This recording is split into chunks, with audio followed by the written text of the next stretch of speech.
오늘 요한복음 14장 15절에서 24절까지 말씀, 하나님께서 좋아하시고 기뻐하시는 사람이라는 제목으로 말씀을 증거하겠습니다. 저는 한 15년 정도를 직장 생활을 했습니다. 15년 정도 중에 이제 제일 많이 근무했던 곳이 이제 본사에서 근무를 했어요. 본사에서 이제 지하철 5호선에서 8호선 다니는 그 모습을 판넬이 다 있어요. 5호선부터 6호선, 7호선, 8호선. 거기 이제 관제실에, 종합사령실에 근무를 했는데, 뭐 예를 들어서 5호선 무슨 역에서 사고가 났다. 가다가 열차가 섰다, 지하철이. 그러면 이제 그쪽 제일 가까운 기술직 전화해가지고 빨리 출동하셔가지고 어떤 증상이 있으니까 차를 고치십시오. 그런다든가 아니면 자살 사건이 있어서 시민이 지하철에 뛰어들었다. 그러면 이제 그쪽 역에 이제 연락을 해서 소방서에 전화하게 하고, 그다음에 빨리 열차가 운행할 수 있도록 지시를 내리고, 그런 이제 그 종합차량실에서 근무를 했어요. 거기에서 이제 저는 오래 있었고, 그다음에 이제 또 그 여러 군데 다니면서 근무를 했죠. 이제 오래 있었던 곳이 이제 5호선 강동역에 또 오래 있었어요. 제가 잠실역에도 있었고, 그렇게 했는데, 부서 이동이 있으면, 항상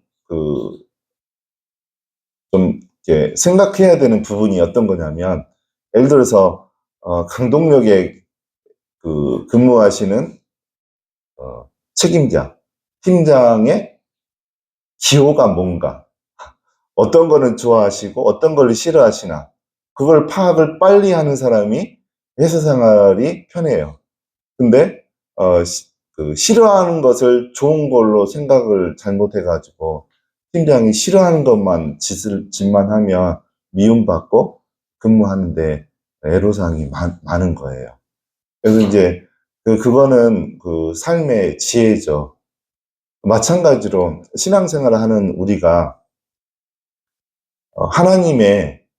하나님께서 뭘 좋아하시고 뭘 싫어하나 그걸 빨리 파악하고 거기에 맞춰서 신앙생활을 하면 우리 신앙생활이 굉장히 빠른 속도로 영적 성장도 있을 거고 하나님이 기뻐하시고 즐거워하시는 그런 사람이 될 수가 있어요. 그래서 오늘은 하나님께서 무엇을 좋아하시나 어떤 사람을 기뻐하시나 그 부분에 대해서 오늘 좀 집중적으로 이야기 드리려고 합니다. 오늘은 이제 요한복음 14장에 보면 예수 그리스도께서 제자들에게 말씀을 이야기하면서 오늘 말씀의 핵심은 너희가 하나님을 사랑하느냐? 그러면 하나님의 계명, 하나님께서 예수님을 통해서 주셔서 예수님이 선포한 말씀, 하나님의 계명을 지켜라. 하나님의 계명을 지키는 사람이 하나님을 사랑하는 사람이다. 이렇게 이제 오늘 말씀의 핵심이 그거예요. 이 세상에는 딱 두 부류의 사람만 있어요. 이 세상에는. 교회 안에도 마찬가지예요. 교회 안에도 딱 두 부류만 있어요. 하나님을 사랑하는 사람과 사랑하지 않는 사람이 이 세상에는 있어요. 교회에도 마찬가지예요. 교회 안에도 하나님을 사랑하는 사람과 사랑하지 않는 사람, 딱 두 종류밖에 없는 거예요. 그러면 오늘 말씀의 핵심 중에 하나님을 사랑하게 되면 하나님의 계명을 지킨다라고 되어 있어요. 하나님의 계명은 하나님의 말씀이죠. 이게 굉장히 쉬운 말씀이기도 하고 굉장히 어려운 말씀이기도 해요. 저는 평신도부터 신앙생활을 했고 직장생활까지 하다가 나중에 이제 목회를 하게 됐죠. 그래서 다른 목회자들보다 평신도 기간이 길었어요, 저는. 그래서 이제 우리 평신도의 삶이 어떠한지 그 다른 어떤 목사님들보다 좀 더 가깝게 저는 이제 보았고 같이 신앙생활을 그들과 함께 했던 그 과거가 있습니다. 그래서 그들의 삶이 어떠한가, 정말 신앙생활을 하는 것 중에 핵심이 무언가, 보통 일반적인 크리스찬들의 신앙생활의 핵심이 무언가, 그거를 이제 봅니다. 그러면 이제 많은 분들이 신앙생활의 핵심이 어떤 분들은 찬양에 열중하는데 이렇게 집중을 하고 있고, 어떤 분들은 교회에서 봉사하는 거, 찬양대원이나 뭐 주일학교 교사, 중고등부 교사, 여기에 집중되어 있고, 또 어떤 분들은 전도에 이렇게 집중되어 있고, 여러 가지 이제 신앙에 집중하는 모습들이 다 달라요. 그러면 그 중에서 하나님이 어떤 거를 제일 좋아하실까? 우리가 그걸 파악해야 돼요. 그럴 때, 아까 제가 직장 이야기 잠깐 했잖아요.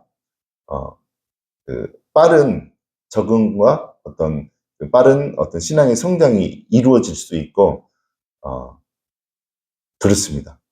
어디 부서를 옮겨갔는데, 어떤 그 팀장이나 그 부서의 책임자가 좋아하는 걸 파악하지 못하면, 한참 그 애로사항이 있는 이제 직장 생활을 하게 돼요. 마찬가지로 신앙생활에도 분명히 그런 부분이 있어요.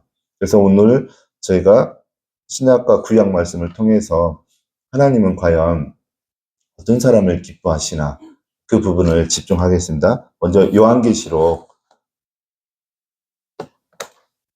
22장 7절 말씀 보도록 하겠습니다. 요한계시록 22장 7절 여기 같이 읽겠습니다. 앞에 하면 보라 내가 속히 오리니 이 두루마리의 예언의 말씀을 지키는 자는 복이 있으리라 하더라. 요한계시록 22장은 계시록 중에 제일 마지막 장이에요. 마지막 장에 하나님의 그 사도 요한에게 준 예언의 말씀을 지키는 자는 복이 있다라고 되어 있고, 22장 그 뒤쪽에 보면, 그 조금 뒤쪽에 보면, 이러이러한 사람은 하나님 나라에 들어올 수 없다라고 기록이 되어 있어요. 특히 이 15절, 22장 15절 읽겠습니다. 교회들과 점술가들과 음행하는 자들과 살인자들과 우상 숭배자들과 및 거짓말을 좋아하며 지혜낸 자는 다 상 밖에 있으리라. 이런 사람들은 하나님 나라에 들어올 수 없다라고 하나님이 명확하게 이야기를 합니다. 그래서 이제 여기에 이제 우리가 좀 집중해야 되는 부분이, 우리가 뭐 점술은 하지 않잖아요, 우리가. 그 다음에 이제 음행은 이제 할 수도 있죠. 실제로 많은 크리스찬들이 또 목사님들이 음행하다가 이제 모든 것을 잃는 어떤 명예도 잃고 그런 경우가 있죠. 음행. 그다음에 살인자들이 크리스찬 중에도 있죠. 그다음에 우상 숭배자들도 있죠. 이제 여기서 우리가 1차적으로는 우상 숭배자가 하나님이 아닌 다른 신을 믿는 거가 1차적으로는 우상 숭배인데, 2차적으로는 우리가 잘 깨닫지 못하지만 하나님보다 더 많이 사랑하는 것, 그게 이제 우상이죠. 보통 사람들은 잘 깨달지를 못해요. 내가 우상 숭배하고 있는지 그렇지 않는지. 근데 하나님께서 역사하시면, 우리가 말씀 가운데 머물러 있으면 하나님이 정확하게 우리 안에 있는 우상이 뭔지 알게 해주시고 고칠 수 있는 시간을 주셔요. 기회를 주셔요. 그럴 때 우리가 우상 숭배에서 벗어날 수 있죠. 이제 마지막 부분이 거짓말을 좋아해서 지어내는 자. 사람들은 의식의 수준이 있어요. 다들 의식의 수준. 의식이 0부터 1000까지 있는데, 의식의 수준이 이제 10이나 20 정도 그 의식 그 지도표 있죠. 바탕화면에. 예. 잠깐 이걸 보면,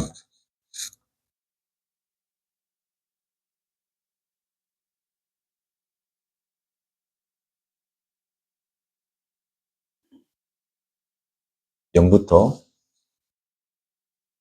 예, 여기 0은 안 나와 있는데, 사람의 의식의 에너지, 의식의 수준이 있어요. 0은 죽음 사망이에요.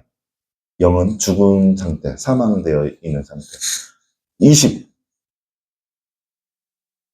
20은 대표 감정이 의식이 어디에 집중되어 있냐면 나는 수치스럽다, 치욕스럽다 이런 감정으로 가득 차 있는 수준이 20 수준이에요. 그래서 20은 영화하고 가깝잖아요. 20 수준에 있는 수치심과 치욕이 있는 사람들은 금방 자살을 해버려요. 연예인들 중에서도 이런 경우가 참 많이 있어요.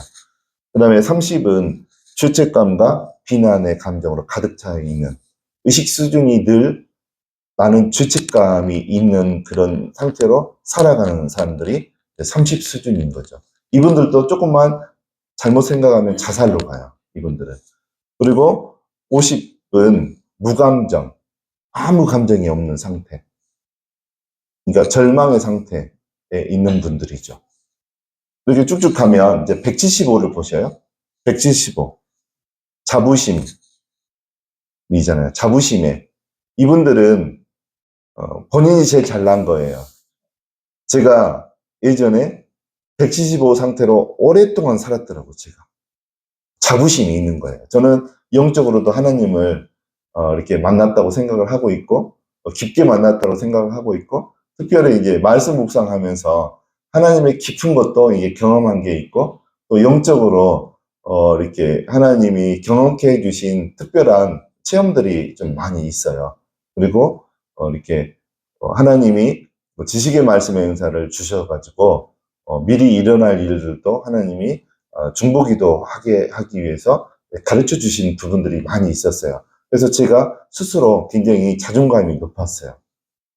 자부심이 높았는데, 이제 오른쪽에 보면 175 옆에 뭐가 있습니까? 단어가? 경멸. 내가 제일 잘난 거예요. 다른 사람은 하찮게 보이는 거예요. 그래서 말을 할 때도 의식 수준이 175에 머물러 있는 사람들은 은근히 자기 자랑을 해요. 입만 벌리면 자기 자랑을 해요. 이거는 이 성경 이거는 우리나라에서 나밖에 몰라. 이런 말을 실제로 내가 옛날에 자주 했어요. 다른 분들도 아는 분이 많죠. 근데 이제 175로 충만한 사람들은 그런 말을 자주 해요. 그리고 남한테 내가 더 드러내기 위해서 거짓말을 잘해요. 없는 말. 제가 낚시를 좋아하거든요. 예를 들어서 낚시 가서 고기를 요만한 거 잡으면 친구들한테 이따만한 거 잡았다고. 그거가 쉽게 나와요. 근데 요한계시록에 보면 거짓말을 좋아하여 말을 지어내는 사람은 천국에 못 들어간다잖아요. 그래서 저는 굉장히 위험했던 사람이에요. 175는 거짓말을 수시로 잘 할 가능성이 높거든요. 자존감이 높다 보니까 이게 본인이 비참해지는 것을 견디지 못해요. 남들보다 뒤떨어진다. 이런 거가 용납이 안 되는 사람들이다 보니까 거짓말까지 동원해서 자기를 높여야 돼요. 그래서 175에 머물러 있는 의식 수준을 갖고 있는 분들은 조심해야 돼요. 이분들이 좀 교만해질 수 있거든요. 하나님은 교만한 사람은 천국에 절대 안 들여보내요.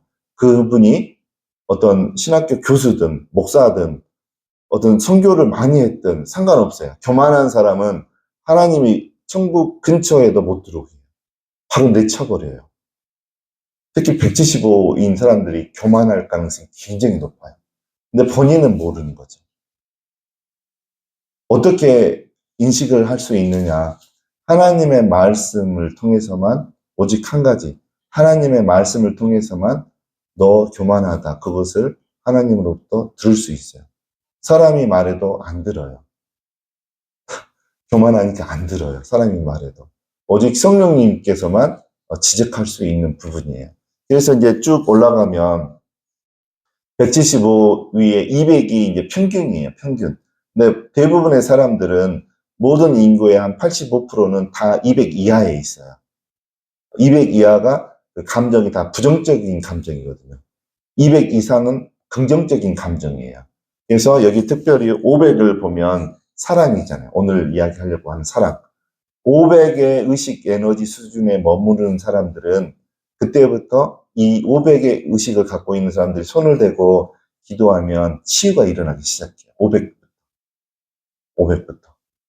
그래서 우리는 여러분들이 뭐 오늘 이거 하는 시간은 아니니까 제가 수요일 날 주로 이거는 하거든요. 그래서 여러분들이 그 의식 수준이 175 밑에 보면 이제 나는 거의 대부분 내 감정은 분노가 있다. 그런 분이 있어요. 크리스찬 중에. 그리고 얼굴에 써져 있어요. 분노가 가득 있는 분들. 그분들은 150인 거예요. 이것들을 인식을 하고 200 이상으로 올라가야 돼요. 근데 그게 신앙의 힘으로 가능합니다. 근데 중요한 거는 내가 어떤 상태에 머물러 있나, 그게 이제 중요한 거죠. 그래서 이제 제가 오늘 사랑에 대해서 이야기하려고 하는데, 사랑은 어떻게 보면 여러분들이 가끔은 철학적인 사고를 할 필요가 있어요. 그래야지 발전이 있어요. 철학적인 사고는 뭐냐면, 사랑은 내 나름대로 뭐뭐다. 이런 이제 자꾸 짧게 명확하게 결론을 내는 습관이 철학적인 사고거든요. 그래서 사랑은 제가 오늘 한번 이야기하고 싶은 게 뭐냐면, 여러분이 부부가 사랑해서 결혼을 했잖아요. 사랑한다는 게 뭘까요? 부부가 사랑한다는 게? 저는 딱 한마디로 말하면 존중하는 거라고 생각해요. 존중하는 거. 그 사람이 하고 싶어 하는 것을 하도록 허용해 주는 거. 그 사람이 갖고 있는 생각을 인정해 주는 거. 그게 이제 사랑의 일종이라고 봐요. 근데 하나님과의 관계에서도 마찬가지예요.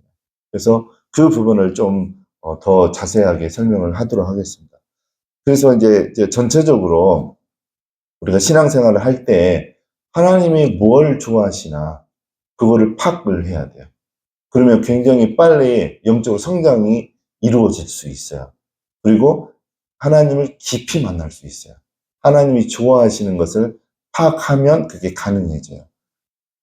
그래서 하나님은 창세기부터 요한계시록까지, 방금 요한계시록 22장 7절 말씀을 읽었지만 마지막 부분에 나오는 하나님의 말씀이었어요. 무엇을 좋아하시나?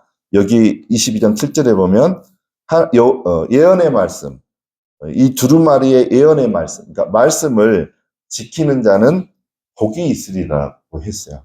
근데 하나님의 말씀을 지키는 자에 대해서 하나님이 요한계시록에만 말씀을 한 게 아니에요. 창세기부터 이 이야기는 등장을 합니다. 창세기 1장.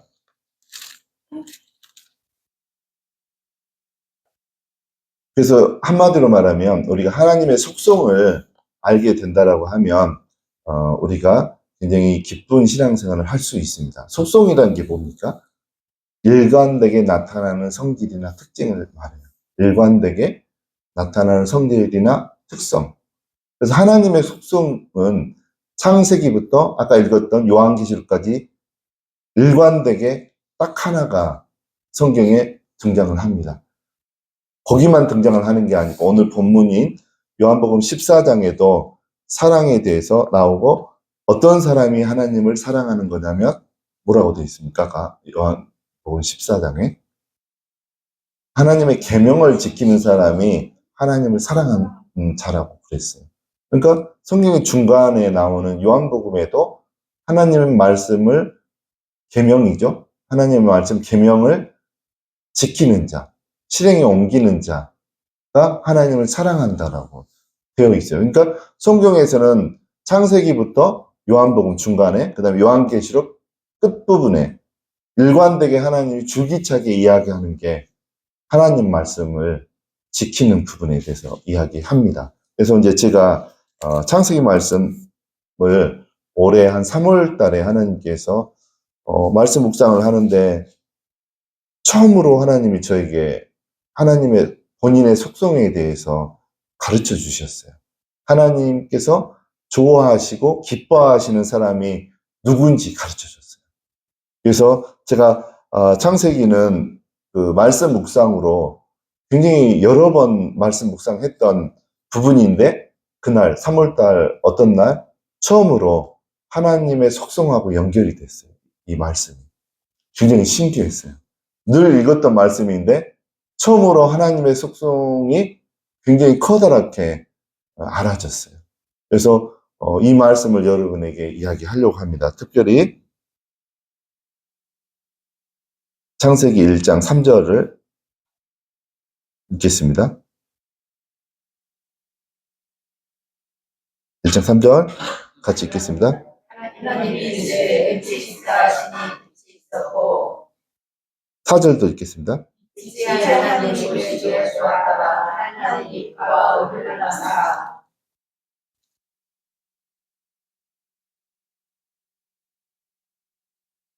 그 다음에 9절, 10절, 2절 읽겠습니다.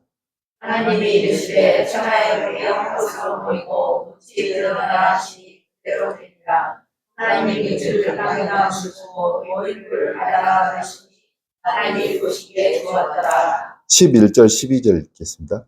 하나님이 이르시되 나무 뼈가 심에는 채소와 각기 종류대로 씨가진 열매는 나무를 매다 하시니 그대로 되어 땅이 풀과 각기 종류대로 심에는 채소와 각기 종류대로 씨가진 열매는 나무를 내니 하나님이 보시기에 좋았더라. 또 그리고 저녁이 되고 아침이 되니 이는 첫째 날이라. 하나님이 이르시되 하늘에 금창과 광명들이 있어 닭과 밤을 나누기라고 그들로 징조와 계절과 나라와 해를 하였다. 또 광명들이 하늘의 금창에 있어 땅을 유출하시니 그대로 되니라. 예, 그리고요. 그 다음에 21절 읽겠습니다. 21절. 하나님이 그 바다 짐승들과 물에서 벗어나여 움직이는 모든 생물을 그 종류대로 날개는 모든 새를 그 종류대로 창조하시니 하나님이 보시기에 좋았더라. 네, 그 다음에요. 29절. 하나님이 이르시되 내가 온 세상에 심에는 모든 채소와 씨가진 열매는 모든 나무를 너희에게 주노니 너희의 먹을 거리가 되리라. 그 다음에 31절 마지막 절. 하나님이 지으신 그 모든 것을 보시니 보시기에 심히 좋았더라. 저녁이 되고 아침이 되니 이는 여섯째 날이라. 제가 이제 창세기가 성경의 처음 부분이잖아요. 1장이. 이 말씀을 읽는데 그 반복되는 말씀이 있다는 것을 이렇게 깨달았어요. 그게 어떤 거였냐면 2절, 3절, 3절, 4절에도 나와 있고 9절, 10절에도 나오는데 9절, 10절을 예를 들어서 이제 보면은 하나님께서 이르시되 천하의 물이 한 곳으로 모이고 묻지 드러나라 하시니 그대로 되니라. 그리고 하나님이 묻을 땅이라 부르시고 모인 물을 바다라 부르시니 하나님이 보시기에 좋았더라. 이 과정이 계속 반복이 돼요. 천지창조할 때. 첫째 날부터 여섯째 날 것까지. 그래서 이거를 더 분석을 해보니까 이제 이런 거예요. 하나님이 뭐가 있으라고 말씀하시니 그대로 되니라. 그렇게 된 땅과 하늘과 식물과 동물들 보시면서 하나님이 좋아하셨더라. 또 어떨 때는 심히 좋아하셨더라. 이 말씀의 어떤 그 안에서 이런 패턴이 천지창조 첫째 날부터 여섯째 날까지 계속 반복되는 거예요. 그래서 나는 좀 신기했어요. 하나님께서 말로 뭐가 있으라고 하니까 그대로 챙겨놨어요. 됐어요. 근데 그 되어진 것을 보시면서 하나님이 되게 좋아하셨더라. 심히 좋아하셨더라. 그 말씀을 보면서 하나님의 모습이 신기했어요. 하나님은 본인이 뭐가 있으라고 말을 했는데 그대로 일어났어요. 그게 되어졌어요. 그 되어진 것을 보시면서 하나님이 좋아하셨다는 거가 새롭게 알아졌어요. 그래서 이 원리가 어디에 적용이 됐냐면 제가 항상 의문을 갖고 알고 싶었던 내용이 한 가지가 있었는데 그게 어떤 거였냐면 출애굽을 한 이스라엘 백성들이 대략 한 400만에서 한 600만 명이 되잖아요. 그 인구들 중에 1세대들 중에서 여호수아와 갈렙만 가나안 땅에 들어갔거든요. 근데 이제 제가 알고 있는 하나님의 속성은 하나님은 사랑의 하나님이신데 그 고생해서 홍해까지 건너고 죽을 고비도 몇 번씩 넘긴 이스라엘 백성들을 한 사람도 빼지 않고 1세대들 중에 한 사람도 제외시키지 않고 가나안 땅까지 그냥 가시게 해주셨으면 하나님의 속성하고도 일치를 하는데, 사랑의 하나님으로 일치를 하는데, 그중에 왜 여호수아와 갈렙만 가나안 땅에 들어가게 하셨을까? 저는 그게 해석이 안 됐었어요. 늘 하나님한테 여쭤봐도 답을 얻지를 못했었어요. 근데 창세기 여기 1장을 묵상을 하면서 이게 연결이 됐어요. 여호수아와 갈렙은 어떠한 사람이었나? 거기를 좀 찾아보도록 하겠습니다. 14장, 민수기 14장 30절 말씀.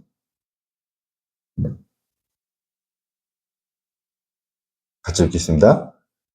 눈의 아들 갈렙과 눈의 아들 여호수아 외에는 내가 맹세하여 너희에게서 살리하리라. 예. 여호수아와 갈렙만 들어가게 할 것이다. 하나님께서 모세에게 지금 말씀하신 거예요. 12정탐꾼들이 보고하고 난 다음에 하나님이 분노하셔가지고 모세에게 이야기한 겁니다. 그러면 왜 하나님께서는 이런 말씀을 하셨나? 14장 24절 읽겠습니다. 그러나 내 종 갈렙은 그 마음이 그들과 달라서 나를 온전히 따라서는 그가 받은 땅으로 내가 그를 인도하여 그리니 그의 자손이 그 땅을 차지하리라. 하나님께서 갈렙을 가나안 땅에 들어가게 하신 정확한 이유가 여기에 기록이 되어 있어요. 이유가 뭡니까? 갈렙은 하나님을 온전히 따랐다는 거예요. 근데 하나님은 우리 눈에 안 보이시잖아요. 갈렙이 눈에 안 보이는 하나님을 따랐다는 것은 뭐를 따랐다는 것일까요? 하나님의 말씀을 따른 거예요. 그러면 하나님의 어떤 말씀을 따랐겠습니까? 창세기 17장 8절을 보겠습니다. 이 말씀을 따라간 거예요. 갈렙은. 읽겠습니다. 내가 너와 내 모성에게 약속을 받은 땅, 곧 가나안 땅을 붙여 영원히 기업이게 하고 나는 그들의 하나님이 되리라. 하나님께서는 아브라함에게 이미 가나안 땅을 주셨다라고, 또 너의 후손에게까지 주겠다라고 약속을 했죠. 여호수아와 갈렙은 이 말씀을 기억하고 있었어요. 그러면 제가 오늘 핵심을 이야기하겠습니다. 하나님께서는 어떠한 사람을 좋아하시고 어떠한 사람을 기뻐하시는가? 여호수아와 갈렙 같은 사람을 좋아하셔요. 신앙의 여러 가지 형태의 그 모습들이 있잖아요. 찬양과 전도와 어떤 교회에서 봉사와 여러 가지 형태가 있는데, 그 중에 하나님은 창세기부터 요한계시록까지 일관되게 좋아하시는 분들. 창세기 때는 찬양대 없었잖아요. 창세기 때는 전도하는 게 없었잖아요. 근데 창세기 때부터 하나님이 일관되게 좋아하는 사람들이 있어요. 일관되게. 하나님의 말씀을 이루어내는 사람을 좋아해요. 창세기 1장, 아까 제가 설명했듯이 6일 동안 하나님께서 창조하시고 7일 만에는 쉬셨는데, 6일 동안 하나님 창조하시는 그 과정과 그 하나님의 모습을 보면서 깨달은 게, 하나님은 본인이 말씀해가지고 이루어진 것, 즉 나무나 식물이나 해와 달이나 별이나 이걸 보시면서 좋아하신 거예요. 그러면 사람하고 이게 연결지어서 여호수아 갈렙을 하나님이 두 사람만 가나안 땅에 넣었던 것은, 이유가 하나님이 두 사람을 좋아하시고 기뻐하셨기 때문입니다. 그 말씀이 민수기 14장 8절에 정확하게 나옵니다.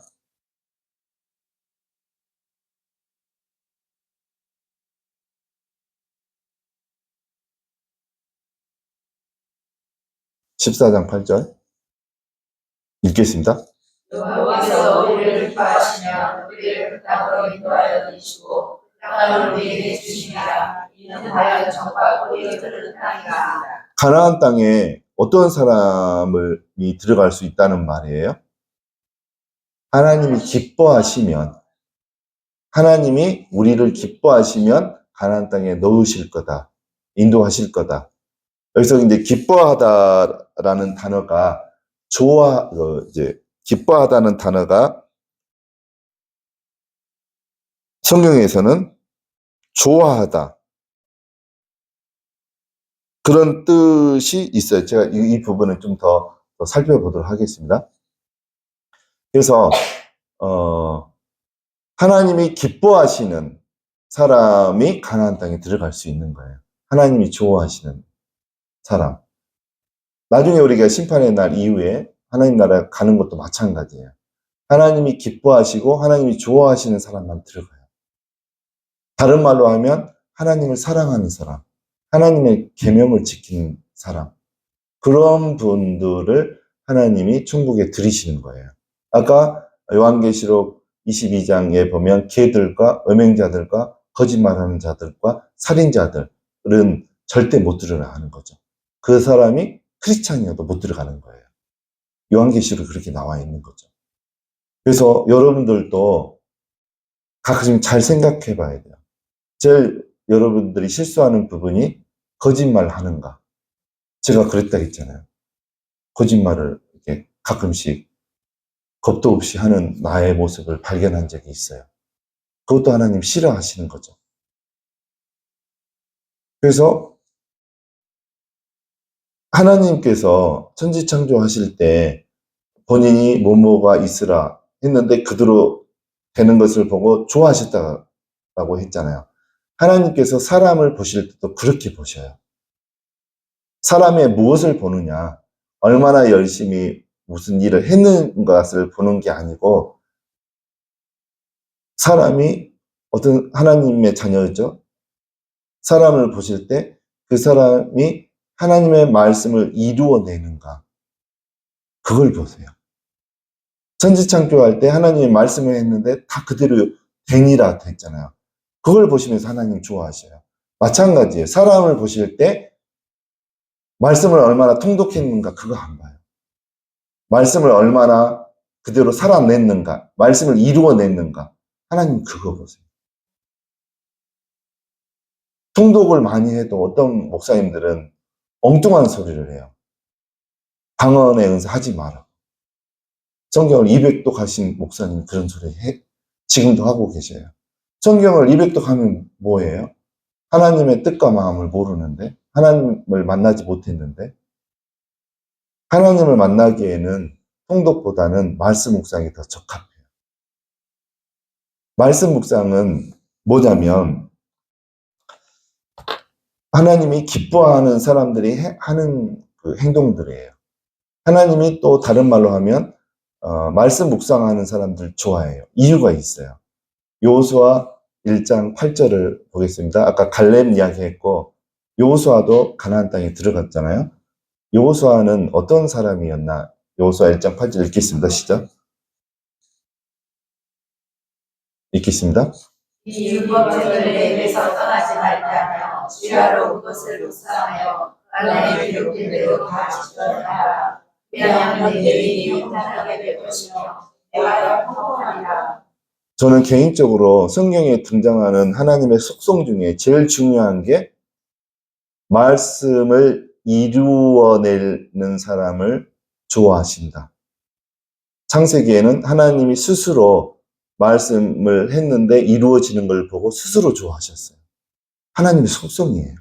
사람에게 대입하면 하나님은 성경에서 제일 좋아하는 사람은 어떤 사람인가? 말씀을 이루어내는 사람, 말씀이 이루어지는 사람, 말씀을, 그걸 다른 말로 하면 말씀을 지켜서 행한 사람, 그 사람을 하나님이 가장 중요하게 좋아하시고 기뻐하세요. 하나님의 속성이에요. 이거 바뀔 수가 없고, 그러니까 우리가 그런 하나님의 속성을 깨닫고 그렇게 산다고 하면 늘 하나님의 사랑과 하나님의 기쁨을 받으면서 살 수가 있는 거죠. 그래서 여호수아는 하나님의 이 명령에 의해서 하나님의 말씀, 율법책을 주야로 묵상해서 말씀 묵상의 그 목적이 여기 다 기록이 돼 있어요. 말씀의 묵상의 목적은 지켜서 행하는 거예요. 근데 말씀 통독은 목적은 지켜서 행하는 게 아니에요. 여러분들 말씀이 언제 여러분들 지켜서 행해지게 됩니까? 여러분들의 경우를 비춰보면 말씀이 깊이 깨달아질 때, 깊은 깨달음이 있을 때, 내 인격을, 나의 존재를 바쳐서 이거는 내가 실행에 옮길 말씀이다. 그런 수준이 될 때 내가 말씀을 지켜 행하게 되잖아요. 근데 말씀 통독은 그냥 지나가는 거잖아요. 내가 몇 번 통독했다. 그거 채우기 위해서 하는 경우도 많아요. 그렇지 않은 분도 있지만. 근데 말씀 묵상은 그거하고 상관이 없어요. 말씀 묵상의 목적은 지켜서 행하는 거. 다른 말로 하면 이루어내는 거예요. 말씀을 이루어내는 거, 내가. 그래서 하나님이 말씀을 이루어내는 사람을 굉장히 좋아하시고 기뻐하십니다. 그럴 때 우리에게는 굉장히 많은 일들이 벌어집니다. 이제 시편 1편 2절 읽겠습니다.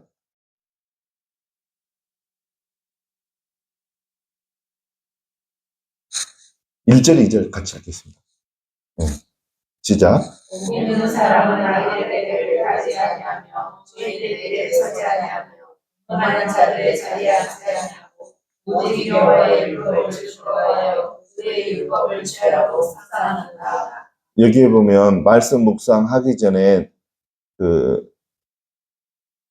선행되어야 될 조건까지 여기 나와 있어요. 성경은 굉장히 조직적으로 써져 있어요. 다 선행 조건, 목적까지 다 성경을 읽어보면 다 나와 있어요. 말씀 묵상하는 사람은 복 있는 사람이라고 되어 있어요. 복 있는 사람은 말씀 묵상을 주야로 하는데 그 선행 조건이 뭐라고 되어 있습니까? 율법을 즐거워하는 게 먼저 선행이 되면 말씀 묵상이 돼요. 그러면 요한복음 1장 1절 읽겠습니까?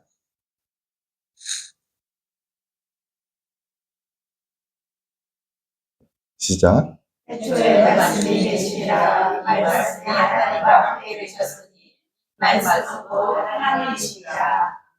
말씀이 하나님이라고 그랬잖아요. 그러면 율법은 말씀이 있거든요. 시편 1편 2절에 말씀 묵상을 어떤 사람이 가능하냐면 여호와의 율법을 즐거워하는 사람. 여호와의 율법을 즐거워한다는 것은 기뻐한다는 소리예요. 하나님을 즐거워한다는 소리예요. 하나님을 기뻐한다는 소리예요. 그래서 여기에서 즐거워하다, 여호와의 율법을 즐거워하다 그 단어가 있잖아요. 그게 이제 헬라어로 헤페츠라는 단어를 써요. 헤페츠. 헤페츠는 여기 즐거워하다 그런 거가 있는데 사무엘상 15장 22절 한번 볼까요? 사무엘상 15장 22절에서는 보통은 즐거워하다라는 헤페츠 단어가 쓰여 있는데 사무엘상 15장 22절에는 어떻게 쓰여져 있나 볼까요? 읽어볼까요? 사무엘이 이르되 여호와께서 번제와 다른 제사를 그의 목소리를 청구하는 것을 좋아하시니까 종이 제사보다 낫고 듣는 것이 순전하게 기름보다 나으니. 여기에 햇빛이가 어떤 단어로 쓰였을까요? 좋아하시다. 그러니까 즐거워하다 하고 좋아하시다라는 것은 같은 의미인 거예요. 그러니까 어떤 사람이 말씀 묵상을 할 수 있냐면 여호와의 율법을 즐거워하는 사람. 다르게 말하면 하나님을 좋아하는 사람. 하나님을 기뻐하는 사람이 말씀 묵상을 할 수 있어요. 그렇지 않는 사람은 말씀 묵상이 안 돼요. 여러분들 말씀 묵상 아직 안 하고 있는 분들은 하나님을 기뻐하지 않는 사람일 수도 있어요. 하나님을 제가 아까 사랑 이야기 했잖아요. 진짜 부부가 사랑하게 되면 배우자를 존중하게 돼 있어요. 이렇게 저는 근데 그렇지는 못했어요. 처음에는 결혼했는데 저는 합법적으로 하녀 종을 이렇게 결혼이란 제도를 통해서 얻었다라고 생각했어요. 그래서 아내를 나의 빨래를 해주고 밥을 해주는 하녀로 생각했어요. 한참을 그렇게 살았어요. 그러니까 맨날 부부싸움하고 그랬죠. 한참을. 그래서 멸직추하면서 그렇지 않다라는 걸 알았어요. 물론 신앙을 통해서도 나의 의식이 바뀌기도 했지만 저는 상처 치유 받으면서 인간에 대해서 배우잖아요. 상처 치유를 하려면. 그러다 보니까 사람은 동등한 관계라는 걸 알았어요. 서로 어떤 부부가 제일 건강한 부부인가? 그것도 배웠어요. 그건 나중에 수요일에 하겠습니다. 그래서 보니까 서로 동등한 위치에서 서로 인정해주고 사랑하는 관계가 제일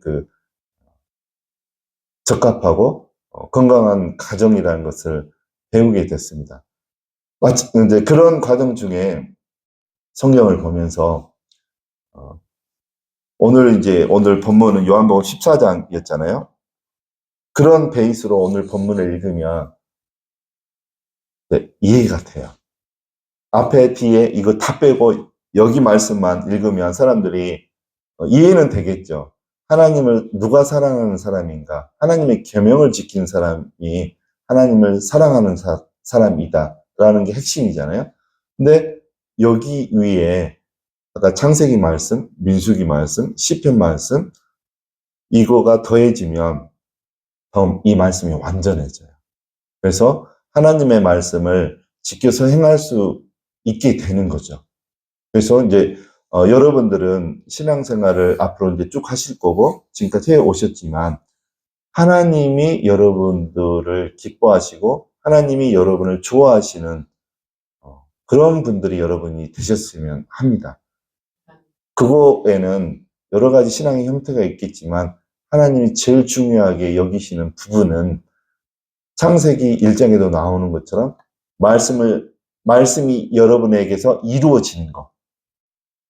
다르게 여러분들이 이제 주체로 본다고 하면 여러분이 말씀을 이루어내는 사람. 또 다르게 표현하면 여러분이 하나님의 말씀을 지켜서 행하는 사람. 그런 사람을 하나님께서는 창세기 시기부터 요한계시록 시기까지 우리가 앞으로 하나님 나라 갈 때까지 일관되게 그런 사람을 좋아해요. 제일 좋아해요. 그래서 요한복음 15장 14절에는 이런 말까지도 해놨어요. 15장 14절. 네. 읽겠습니다. 너희는 내가 명하는 대로 하며 또 나의 친구다. 여기에서 이제 하나님 말씀을 명한 것을 행하면 하나님께서는 친구라고 여기셔요. 같은 하나님을 믿지만 하나님을 이해하고 만나는 정도는 다 달라요, 여러분. 근데 하나님에게 있어서 우리 친구라고 여기시는 분들에게는 하나님께서 친구라고 여기시는 하나님의 자녀들에게는 여기 15절에 보면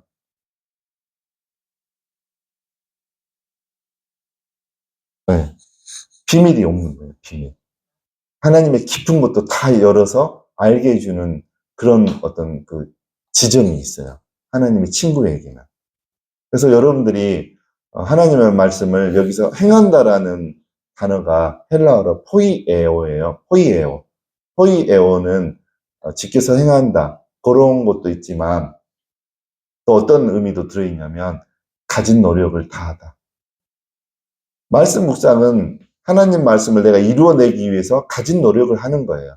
때로는요, 내가 미워하는 사람을 하나님께서 전화해서 사랑하고 존경합니다 말하라고 할 때가 있어요. 말씀 묵상. 말씀 묵상은 이 말씀을 실행에 옮기기 위해서 구체적으로 하나님 앞에 머물러 있는 것이 말씀 묵상이에요. 너의 이웃을 너의 몸처럼 사랑하라. 그 말씀을 내가 큐티한다고 할 때 이것을 실행에 옮긴다고 하면 이걸 적용해야 되잖아요. 하나님, 내가 사랑해야 될 이웃이 누굽니까? 내 몸처럼 사랑한다는 게 무엇입니까? 그렇게 하나님한테 질문하고 앉아 있는 거죠. 그러면 하나님이 너가 사랑해야 될 이웃이 너가 지금 미워하고 있는 누구다 라고 감동으로 주셔요. 그러면 내가 그에게 어떻게 할까요? 지금 전화해서 존경하고 사랑한다고 이야기해라. 하나님이 그러셔요. 그 말씀 묵상이 적용 말씀 묵상이에요. 그렇게 하는 말씀 묵상을. 그렇게 할 때 하나님이 그를 좋아하시고 기뻐하셔요. 그런 사람을 하나님께서는 친구라고 여기세요. 가진 노력을 한 거예요, 그는. 자기 감정을 쳐서 복종시켜서 자기가 미워하는 감정까지 쳐서 복종시켜서 그를 사랑하고 실행에 옮기는 거잖아요. 그 사람은 하나님께서 친구라고 여기시고 하나님의 깊은 것도 다 알게 하시고 하나님하고 이렇게 친구인 사람들만 알고 있는 그런 비밀들이 있죠. 하나님이 또 그런 친구들과 우리나라의 역사를 같이 써가셔요. 세계의 역사를 써가셔요. 여러분들이 다 그래서 하나님 말씀을 다 지켜 행하고 다 이루어내서 하나님이 기뻐하시고 좋아하시는 성도님들이 다 되시기를 주님의 이름으로 축원드립니다. 아멘. 제가 잠깐 기도하고 축도하고 마치고 이제 좀 통성으로 기도할 때 제가 안수기도 다니면서 조금 하도록 하겠습니다.